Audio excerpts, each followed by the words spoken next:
I show 2:30, so to be respectful of everyone's afternoon, we'll go ahead and jump in and get started. I want to first thank you all for joining us this afternoon. The goal of these Quadrant meetings is really to just provide some information and a touch point for ONCC members who maybe haven't had the opportunity to be closely following along with the Flyquiet process. So today what we'll do is Ryan has a brief presentation. He'll walk us through the process and kind of what Flyquiet committee has been spending their time on over the last couple of years, kind of reflect on where we're at now, and then outline some next steps. And then once we get through the presentation, we will go ahead and open it up for any questions that anyone has. The other thing I want to note is that we do have a couple of Flyquiet committee members joining us this afternoon. The idea was that if you all wanted to hear from someone other than me about kind of the process and what maybe some of your neighboring communities were thinking or weighing during the process, they're available to do so. And I realized I did not introduce myself. I'm Karen Robles. I am the chair of the Flyquiet committee, and I'm also the Village of Schaumburg's representative to the ONCC. So with that, I will hand it over to Ryan and we will jump right in. Good afternoon, everyone. Thank you, Karen.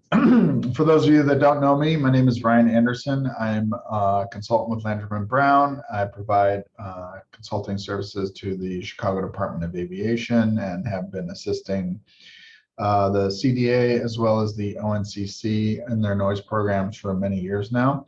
I've been working closely with the Flyquiet committee on development of a new Flyquiet program.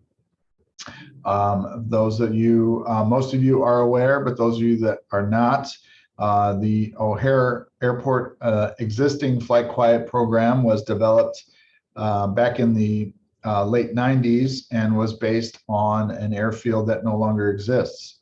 Since the O'Hare modernization program, the airport has added several runways as well as reorient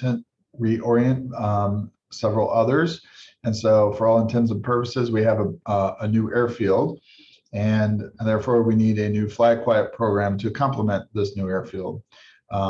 So the task that was set forth with the Flyquiet committee was to come up with a recommendation for a new Flyquiet program. And we've been working on that for several years now. And I'm going to briefly go over some of the work that has been done, as well as where we're at in the process. And so, as I mentioned, the Flyquiet committee has spent the last several years developing a recommendation for a new program. That process has consisted of quite a bit of, let's call it fact-finding meetings, where we did a lot of information and education on what is feasible during the overnight hours when it comes to airport operations. The committee developed and approved criteria that they would like to see implemented in the new program, and applied those criteria to development of alternatives. Over the years, the committee developed upwards of 12 different alternatives that they considered, ultimately narrowing it down to a handful that represented components that the committee found to be most beneficial in distributing the noise during the overnight hours. The committee continued to review and revise those alternatives until they got down to a preferred alternative, which is where we're at today. The committee has refined their alternative down to a preferred alternative that we're calling alternative B3 at this time. Alternative B3, and I'll go into the details of that alternative, but the committee, the consensus was with the committee that this alternative best met the criteria that they established. I believe the vote was 10-1. The major components of this alternative were approved. And so the next steps for the committee right now are kind of putting the final touches on the recommended program. The committee will be meeting tomorrow to begin kind of discussion of some of the implementation and operational items that need to be included in the final recommendation. Once they have those all together, the committee will advance their preferred recommendation to the full ONCC commission for their review and approval. Once the full commission approves, the CDA will submit on the ONCC's behalf the program to the FAA for their review and ultimate approval. So the FAA review will consist of a full environmental review as well as air traffic review before any approval and before the airport is able to implement the new program. The final submittal to the FAA will be a very comprehensive document that will provide a narrative of the entire process that the committee has gone through, as well as that have. Sorry, Ryan. That's okay.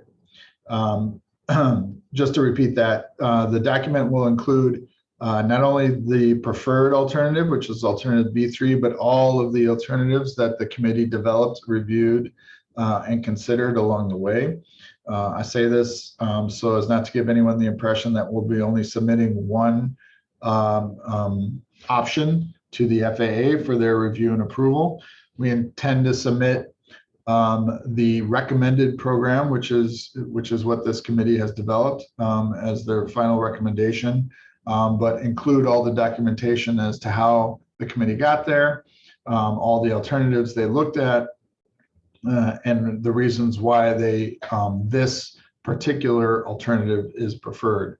The intent is of having this very comprehensive document is to basically show that the alternative review process, for all intents and purposes, has already been done. And so, you know, the FAA will have a very thick document to consider and go through their review process. So that's kind of where we're at in the process. I'll talk a little bit about the committee's work as far as the major components and refinement process. And so the alternatives, we started out in development of the alternatives focusing on primary major components, those being the primary runway configurations or the assigned arrival and departure runways, as well as the headings the departure aircraft will use when taking off from those primary departure runways.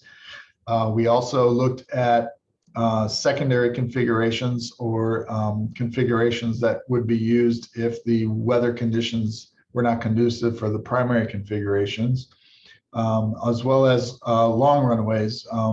Not all the runways in our configurations are of the same length and are able to handle the same, all of the aircraft types that may operate at O'Hare. So on occasion, we may need one of the longer runways at O'Hare to accommodate a larger aircraft perhaps. And so we talked at length about those particular runways and how they would work in an overall rotation schedule. Once we established all these major components, we spent quite a bit of time with our alternatives and refining them to a point where the committee came to a consensus as to they believe they had an alternative that best met the criteria that had been established. And so, as I mentioned, starting tomorrow, we'll be moving on to that procedural and implementation topics, kind of putting the final touches on the program, making sure that we include everything the committee wants to be included in their recommendation. And so I'll go over now the preferred alternative, which is alternative B3. Alternative B3 consists of 6 runway configurations that are scheduled to be scheduled over a 12-week rotation period. Each configuration has an identified arrival runway and departure runway.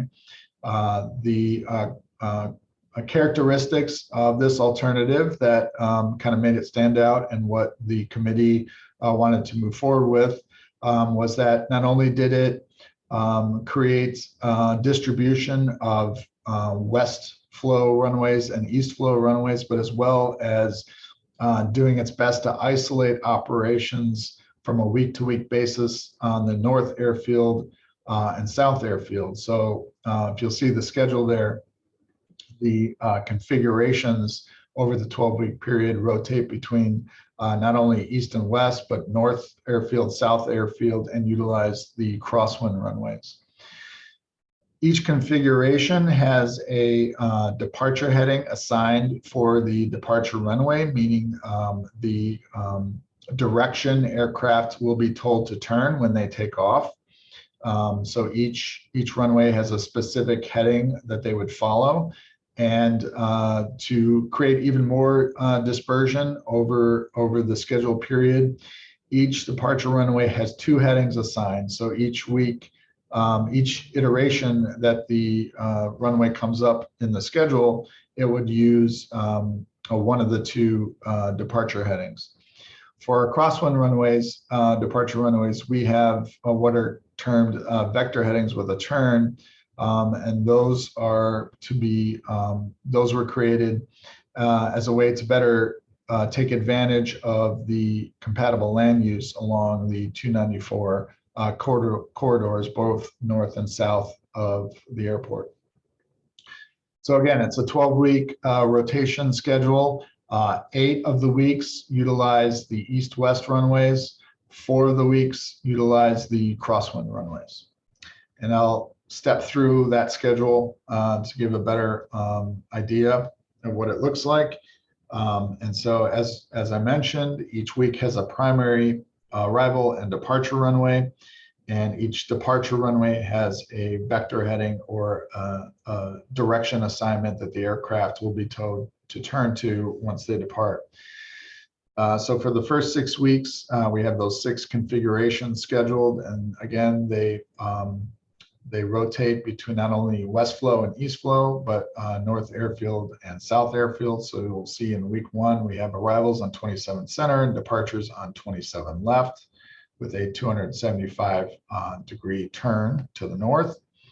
Week 2, we transition to the south airfield. So the idea here is that during week 1, south airfield communities can have some predictable relief and expect to not see much, if at all, operations on the south airfield.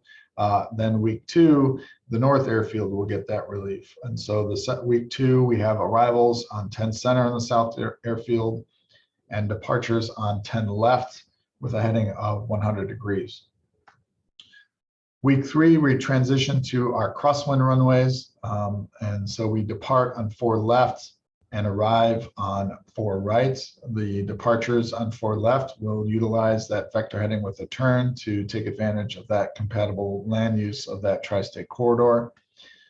Week 4, we transition back to our east-west runways, and we go to south airfield with 28 right departures and 28 center arrivals, 28 right departures utilizing a 260 degree turn when departing. Week 5, arrivals on the north airfield on 9 center and departures on 9 right with a vector heading of 80 degrees. Week 6, back to the crosswind runways with arrivals on 22 right, departures on 22 left. And those departures, again, utilizing that vector heading with a turn, turning south along the tri-state corridor. On the back half of our schedule, the configurations repeat. However, the vector headings change. So it gives another level of dispersion for our program. So for week 7, we go back to that configuration Q, which was arrivals on 27 center and departures on 27 left. However, this week, the departures will utilize a 295 degree heading. Week 8, back to configuration M, south airfield arrivals on 10 center, 10 left departures with a vector heading of 115 degrees. Back to our crosswind configuration, departures on 4 left, arrivals on 4 right. Week 10, south airfield, again, 28 right departures with now a vector heading of 245 degrees and 28 center arrivals. Week 11, configuration P with 9 center arrivals and 9 right departures. Those 9 right departures using a vector heading of 65 degrees. And week 12, back to our crosswinds, 22 right arrivals and 22 left departures, utilizing the vector heading with a turn. This next slide shows you the overall picture of the all of our departure headings, as well as arrival runways and departure runways for the scheduled period for alternative B3. As you can see, each week has a designated departure runway along with a departure heading. And again, the major characteristic here is to try and isolate operations week to week, either to the north airfield, to the south airfield, or to the crosswind runways, while also alternating between west flow and east flow. Again, the committee did a lot of revisions to not only this, but also other iterations of the alternatives to try and best match the criteria that was developed for this new program, and are moving forward with alternative B3. And it was almost unanimous that this alternative met the criteria best that was established. And so again, the plan is to put some final touches on the rest of the recommendation that will be submitted to the full commission here in the near future for review and approval before the CDA does submit that to the FAA for their review. So with that, I'll turn it back to Chairwoman Robles and any questions that commission members may have regarding alternative B3 or the process for the new Flyquiet program. Thanks, Ryan. That was a comprehensive overview of something that took a very long time to put together. So at this point, want to open it up. You can either unmute yourself and ask any questions that you might have. You can, oh, someone is using the chat box. And we'll answer the questions as they come in. This is informal. So let's see, Ryan, the first question is, what does the FAA look at when reviewing the proposal? Are Flyquiet hours altered if there's inclement weather? And can pilots request runways that are not in that night's runway Flyquiet availability? So you want to start with the first one? Sure. So the FAA is required to look at quite a number of things. So this would be considered a change at the airport, a significant change at the airport to how air traffic controllers are managing flight during the overnight hours. And so this would fall under the National Environmental Policy Act, and under NEPA, the FAA will have to review a number of environmental categories to see what the impacts might be. And that's anywhere from noise to environmental justice to wetlands and other environmental concerns. The FAA will also be looking at the feasibility when it comes to some of the air traffic procedures that are being asked to be implemented. However, I will say that the FAA has been in the room with us per se all along the way, and they have been regularly provided updates on what the committee has been looking at, and has been giving feedback along the way as to what is feasible and what is not feasible. So from that standpoint, we don't expect any surprises. So that's in regards to question one. Question two, are Flyquiet hours altered if there's inclement weather? Yes, and so one of the things that we talk about not only in this committee, but as well as the technical committee when we are reviewing the Flyquiet reports, is that while nighttime, we define nighttime 10 p.m. to 7 a.m., Flyquiet is not as delineated as a hard start and stop time. It is affected by not only demand, but as well as weather. And so Flyquiet begins and ends when the air traffic controllers and the airport is able to operate on one departure runway and one arrival runway and use those preferential departure flight paths. And so if the demand is high, meaning there are quite a few number of arrivals that need to land, and air traffic needs to keep more than one runway open for those arrivals, then we would not be in flight quiet. And then if it were to come to weather, for instance, if there is a thunderstorm during the late afternoon that causes aircraft departures to be delayed well into the late evening hours, that means that air traffic will have to keep multiple runways open for those departures for them to get out before they're able to reduce the number of runways down to, let's say, one, and maybe enter into flight quiet. So yes, flight quiet hours are impacted by weather as well as demand. The third question, can pilots request runways that are not in the night's runway flight quiet availability? To answer your question, the intention is for the Department of Aviation. So the Department of Aviation is in charge of what runways are available or not available, meaning open or closed. Air traffic is in charge of making sure that the runways that are open or closed are used in a safe and efficient manner. And so they decide how those runways get used. So a pilot can request any open runway. If a runway is closed, that runway, for all intents and purposes, is not available for that pilot. We have in the past included if a aircraft needed a longer runway, that they would have to make that request in advance. That is something we'll be looking to do as well in the new program, where we're going to be having what we consider to be the number of runways open to accommodate the vast majority of operations. But if runways are closed, let's say on the south airfield when we're in the north airfield configuration, the intention, pilots are not able to request a runway that is not open or available. Sorry, I was muted. Thanks. Thank you, Ryan. Those were great answers. The next question is, are there any patterns to weather disruption to fly quiet, i.e. do some configurations get used more often than others because of weather disruption?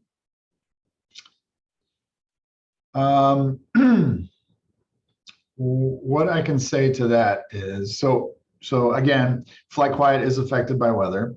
So aircraft prefer to land and take off into the wind. So wind conditions really dictate which runways can be used. If the wind conditions do not allow for primary configurations, that's why we have those secondary configurations in there to accommodate that. The question is, do some runways get used more often than others because of weather disruption? I will say that under some circumstances, there are some runways that, especially in snow conditions, need to be made available as a primary over others. But as far as weather disrupting flight quiet runways, really wind is going to be the biggest influence as far as weather to influence those flight quiet runways. And the program has incorporated those secondary configurations to account for that. Thanks, Ryan. I think too, weather is so seasonal that I think as we monitor fly quiet, what we find is that, like Ryan mentioned, the winds change from season to season. And so, we looked at all of the test data and the interim fly quiet data, and we've put together a program that, we're never going to achieve perfection. And, but we think we've got a balanced program that should hopefully help distribute the noise. But understanding that some seasons there are going to be strong winds that come from a particular direction that influence how the runways are used. So we've tried to anticipate that and incorporate what the lessons that we learned through the tests and Flyquiet, but we did find that all of the configurations that we've incorporated could be used throughout those different weather, I guess, changes. So are there any other questions for us today?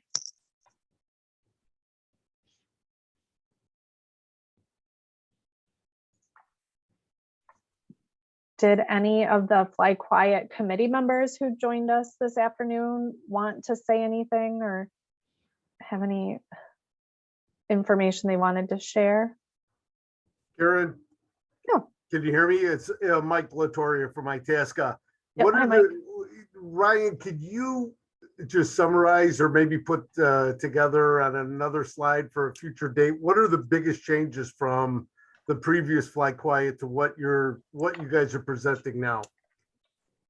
Yeah, that's actually a really good point. And yes, so that's something we can do. And definitely moving forward, as Chairwoman Robles mentioned, we're going to be talking about this more at full commission, as well as we're going to have an open house date to kind of talk about into a lot more detail about the program. And that's something, yes, we can put together kind of what are the significant differences between your existing program and this new program. And I would say, without having a slide right now, one of the major things is a runway rotation. Your existing program does not rotate runways. Your existing program has identified runways that are to be used preferentially at night, but there is no schedule as to how those runways are to be used. And so the biggest change for this program is providing a schedule as to when those runways are to be used, so that the communities around the airport have a level of predictability and in some way be able to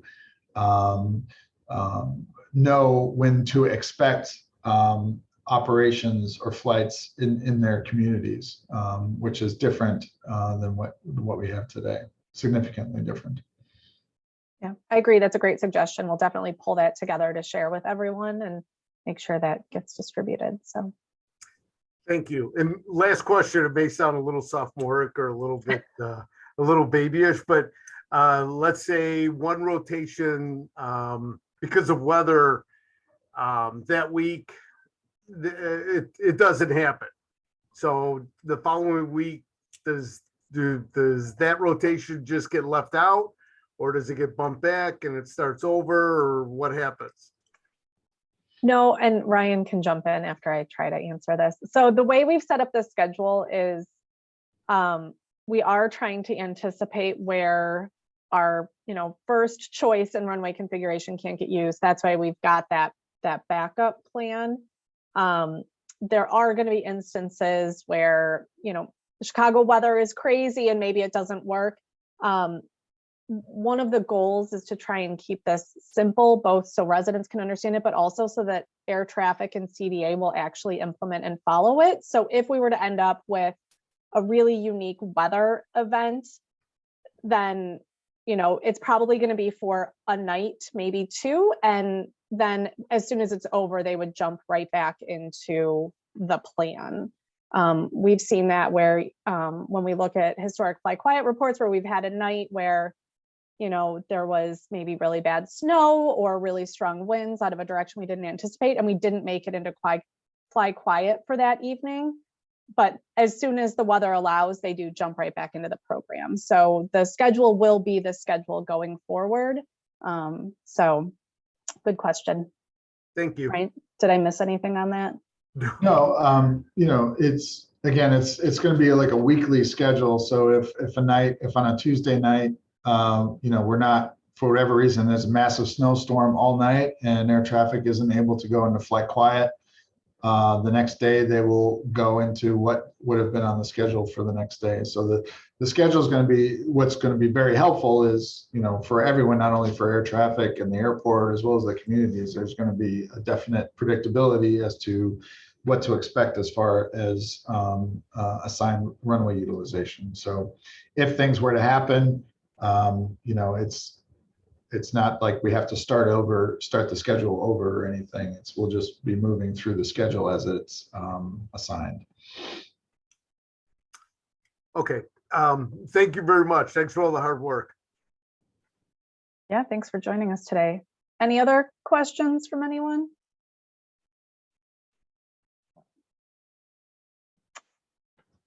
I don't see any. So what I will say is this is our sort of first formal outreach to start to get everyone up to speed. So we're really appreciative that you joined us today. Hopefully the information was helpful. Ryan is going to be giving a presentation at the full ONCC meeting on May 6th. So probably a little bit repetitive for all of you, but we're just trying to make sure we've got all of our bases covered. And then as the Flyquiet committee continues to finalize a package, we're going to continue to share that information. We anticipate having both an in-person open house as well as a virtual one via Zoom in June, where we'll share the procedural information that we're working on over the next couple of months.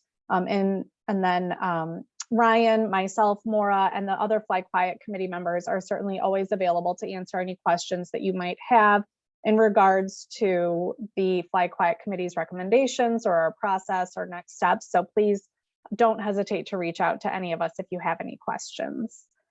So, and final call for questions. And if there aren't any, we'll give everyone a little bit of their afternoon back. Karen, I just want to say, sorry, I'm jumping on late. Karen's done a great job of having all Flyquiet committee members drop their NIMBYism at the door. And all of us, you know, the committee's made up of the different quadrants. Bensonville is here to represent the Southwest Quadrant. We try to do that as an unbiased broker of your trust. If you have any questions offline that you want to ask me, by all means, please feel free to reach out to me. I'm here to try to represent all of you. And I think we've done a pretty good job at this. I think this is a plan that will work, but if you want to do something informal and give me a call, by all means, I'm at your service. So thank you, Karen, for setting that standard. Thanks, Evan. Yeah, and I think that's true of everyone. Everyone's done a really good job putting the hard work in and representing more than just their communities, since not everyone has a seat at the table. So, all right. Well, thank you all again for your time this afternoon, and we look forward to seeing you on May 6th. Thank you. Bye. Thanks, Karen. Thank you.